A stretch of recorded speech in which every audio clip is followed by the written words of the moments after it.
যে মই এই বাঁহডাল কাটোতে মানে মোৰ এনভাইৰমেণ্টৰ একো অসুবিধা কৰিব পৰা নাই। গতিকে এই ধৰণৰ কথাখিনি আছে। তেখেতে কি ব্যৱহাৰ কৰে, তেখেতৰ ফাৰ্নিচাৰত গজাল নাই। গজালৰ সলনি কি থাকিব লাগিব? গজালৰ সলনি তেখেতৰ তাত মানে অৰ্গেনিক এডহেচিভ আছে। তেখেতে যিটো পলিচ কৰে সেই পলিচটো আপোনাৰ অৰ্গেনিক, গোটেই এই অৰ্গেনিক কেমিকেলখিনি তেওঁ জাৰ্মানৰ পৰা তেওঁ ইম্পৰ্ট কৰে আৰু তেওঁ সেইখিনি বছৰ কৰে।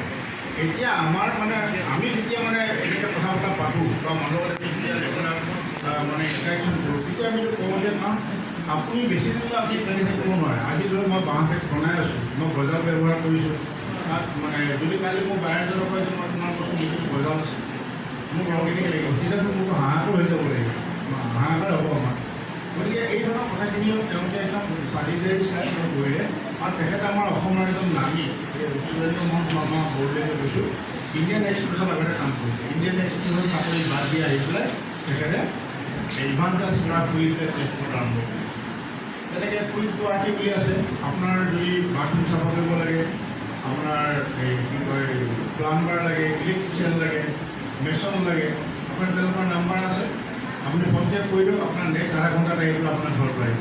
এইটো আপোনাক কৰি আছে গৌৰৱ মেধি আৰু দৃষ্টি মেধি।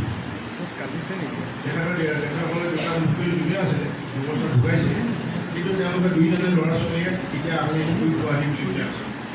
গতিকে ৰঞ্জন হাজৰিকা বুলি আছে ঠেলামৰাৰ, তেখেতে এই আমাৰ ফাৰ্টিলাইজাৰ বনায়, অৰ্গেনিক ফাৰ্টিলাইজাৰ বনায়, লোকেল প্ৰডাক্টবিলাক বনায়।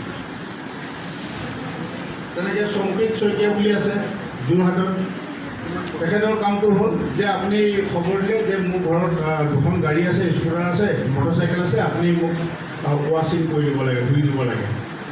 আপুনি আৰু সেই ৰেম্পত নিবিলাক উঠাব দৰকাৰ নাই, তেওঁৰ নিজৰ গাড়ী আছে, তাতে পাম্প চাম্প গোটেইবিলাক ফিট হৈ আছে।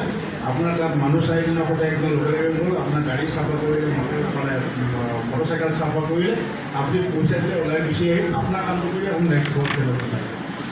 গতিকে এই ধৰণৰ ছাৰ্ভিচবিলাকত মানে একদম নিজৰ মনত আহিলে কাৰণে কৰিলে।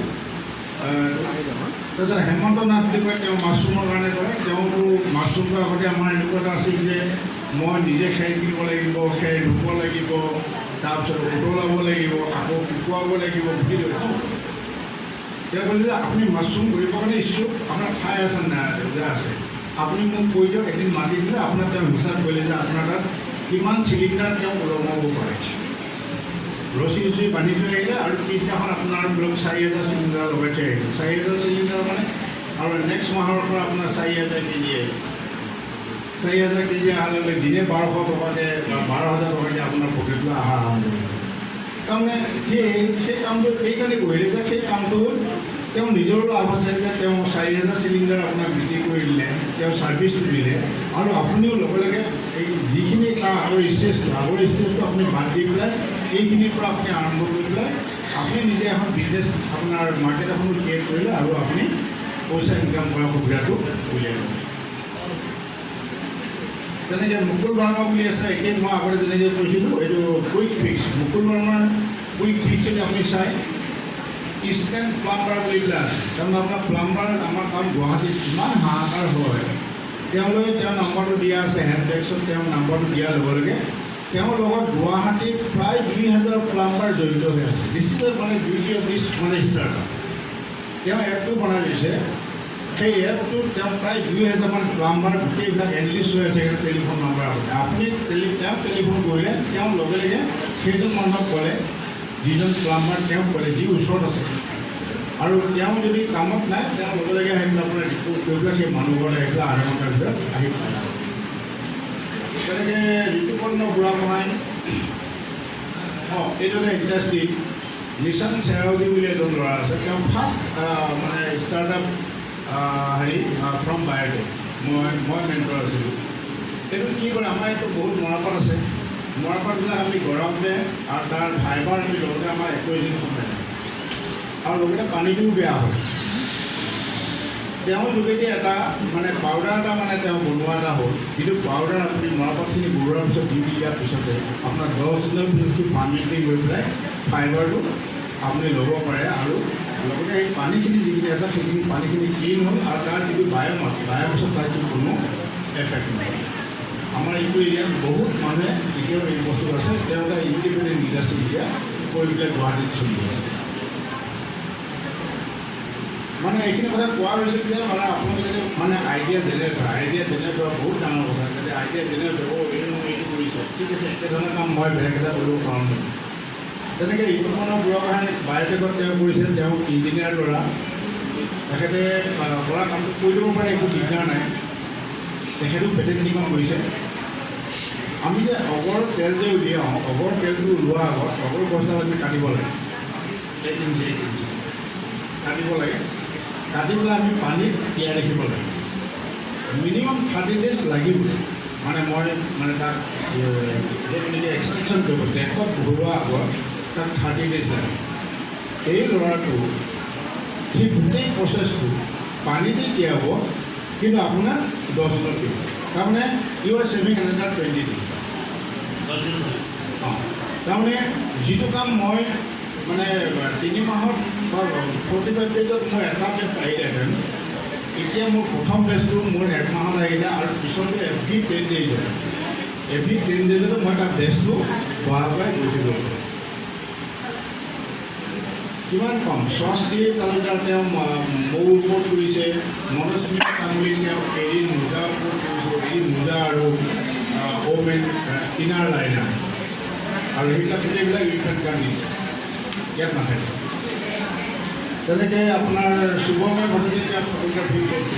গতিকে এই ধৰণৰ বস্তুখিনি আমাৰ যি 400 মানুহ বা বিভিন্ন ইয়াত মানে কাম কৰা মানুহ আছে, বা যিবিলাকে ষ্টাৰ্টআপ কৰি আছে, তেখেতসকলৰ মই খালি উদাহৰণ কেইটামান দিলোঁ।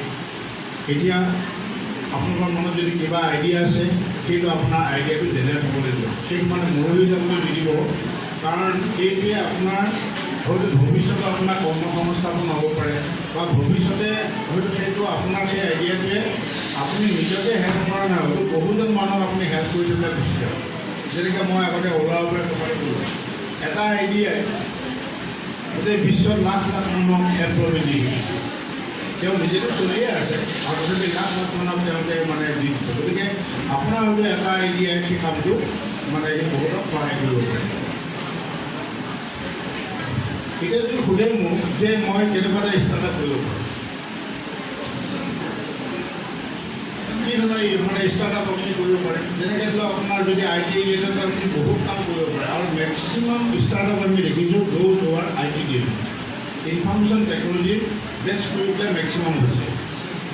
গতিকে আপোনাৰ যদি সেই টেলেণ্টটো যদি আছে, বা আপুনি নিজে কম্পিউটাৰ নজনা মানুহ মই দেখিছোঁ যে কম্পিউটাৰ নজনা মানুহ বা কুইক ফিক্স যে কৰোঁ, কম্পিউটাৰ ক'তো নাজানা, চিটো নাজানা মানুহ এতিয়া আজি ধুনীয়াকৈ এপ চলাই পেলাই ব্যৱহাৰ কৰি আছে, আৰু 2000 মানুহক তেওঁ পোনপটীয়াকৈ তেওঁ মানে হেল্প কৰিছে যে 2000 মানুহ তেওঁলোকে লগতে থাকিব নালাগে, চবেই কাম পাই থাকে দিনটো ৰাতিপুৱাৰ পৰা গধূলি। গতিকে হয়তো সি এটা কিবা এটা হয়তো এপ এটা হ'ব পাৰে সেই বস্তুটো, বা আপুনি গোটেই বস্তুটো আৰ্টিফিচিয়েল ইণ্টেলিজেঞ্চৰ ওপৰত কৰিব লাগে, এইটো বিৰাট ইম্পৰ্টেণ্ট। যিমানে মন কৰিবা এটা আছাম স্কিল ইউনিভাৰ্চিটিয়ে তেওঁলোকে এটা এড দিছে 6 মহীয়া মানে কোৰ্চ, আছাম স্কিল ইউনিভাৰ্চিটিৰ ৱেবছাইটত চাব, মানে 6 মহীয়া যিকোনো কোৰ্চ আছে। যদি ইয়াতে ভিৰ ওলাই লৈ যদি কোনোবা IT টিচাৰ যদি থাকে, যদি ইনস্পায়াৰ কৰিব পাৰে, তেওঁলোকে তাতে ভৰাই দিলে হৈ যায়। কাৰণ ভৱিষ্যতটো আৰ্টিফিচিয়েল ইণ্টেলিজেঞ্চ। আপোনাক হয়তো কাম কৰিলে, কাম যিবিলাক মানে কাম বিচাৰিছে, কাম হয়তো নোহোৱা হ'ব পাৰে। ইয়াতে দুটা বস্তু আছে, ভৱিষ্যতবাণীটো কি যে আমি এতিয়া ডাইৰেক্টলি বা ইনডাইৰেক্টলি নেছকমৰ লগত জড়িত কৰি কৈছোঁ যে অহা 3 বছৰৰ ভিতৰত গোটেই ইণ্ডিয়া আমাৰ 80 লাখ মানুহৰ চাকৰি যাব, IT জনা মানুহ। কিন্তু নেক্সট 5 বছৰ, তাৰ এবছৰৰ পিছত সি আৰু এই 80 লাখৰ সলনি 1.5 কৰোৰ মানুহৰ এমপ্লয়মেণ্ট এটা জেনেৰেশ্যন হ'ব। কেনেকৈ হ'ব? যিখিনি মানুহে আৰ্টিফিচিয়েল ইণ্টেলিজেঞ্চৰ লগত সম্পৰ্ক নাৰাখে, সিহঁতে যাব লাগিব, এটা কাম নাই, থাকিব লাগিব। গতিকে তাৰ পিছৰ বছৰ যেতিয়া ৰিক্ৰুটমেণ্টবিলাকত আৰম্ভ হ'ব, AI ওপৰত যেতিয়া আৰম্ভ হ'ব, তেতিয়া এই 80 লাখটো বেলেগ নতুন 80 লাখ সোমাব, তাৰ লগত আৰু 25 লাখ আহি সোমাই যাব। গতিকে এয়াই এটা মষ্ট ইম্পৰ্টেণ্ট। আৰু এই কলেজৰ ল'ৰা ছোৱালীবিলাকক কৈছোঁ একদম মানে এইবিলাক কথা যদি এতিয়াই মনত নোসোমায় তেনেহ'লে এইটো মানে কোনো কাম নাই লাগে, কোনেও হেল্প কৰিব নোৱাৰে। এনেকুৱা এটা দিন এটা আহিছে য'ত কোনেও হেল্প কৰিব নোৱাৰে। এই বিমান হাজৰিকাই হেল্প কৰিব নোৱাৰে, প্ৰথমতে হেল্প কৰিব নোৱাৰে, কোনো ফেকাল্টি হেল্প কৰিব নোৱাৰে। ইউ উইল বি দ্য ডুম, তোমাক কোনেও নাচায়। গতিকে এই বস্তুটো যি ধৰণৰ বস্তুবিলাক আহিছে ইয়াত আমি চাকৰি কৰিব লগা হ'লেও আৰ্টিফিচিয়েল ইণ্টেলিজেঞ্চে লাগে, কথাটো সেই। গতিকে এই কথাখিনি অলপ চাব। যেনেকৈ কোনোবাই ভাবে কৰিব পাৰোঁ, এতিয়া দিন কলেজত জ্ঞান থকা ল'ৰা ছোৱালীবিলাক কোনোবাই ছাৰ মোক এটা কথা মই কৰিব খুজিছোঁ, মোক এটা আইডিয়া দিম। ঠিক আছে, মই এটা আইডিয়া এটা দি দিম।